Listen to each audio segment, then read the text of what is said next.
নিশ্চয়ই জানা উচিত সাধু কাকে বলে, বৈষ্ণব কাকে বলে। শাস্ত্রের মধ্যে সাধু কাকে বলা হয়েছে? শান্তঃ সমদর্শিন সাধব সাধুভূষণা। যে শান্ত হবে, যে সমদর্শী হবে, সবার প্রতি যার সমান দৃষ্টি থাকবে, তাকে সাধু বলা হয়েছে। সাধু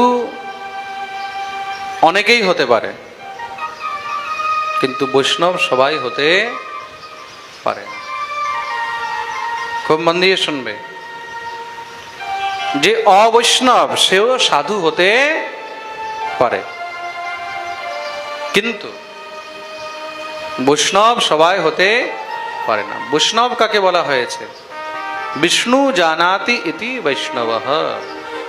খুব সহজ শব্দে বুঝবেন, বেশি জটিলতায় যাওয়ার প্রয়োজন নেই।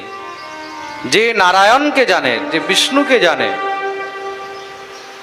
যে বিষ্ণুর মত, যে বিষ্ণুর আশ্রয় নিয়ে রয়েছে, তাকেই বৈষ্ণব বলা হয়েছে। যে বিষ্ণুর আশ্রয় নিয়ে নেই, যে বিষ্ণুর মত অবলম্বন করে না, তাকে বৈষ্ণব বলা চলে না।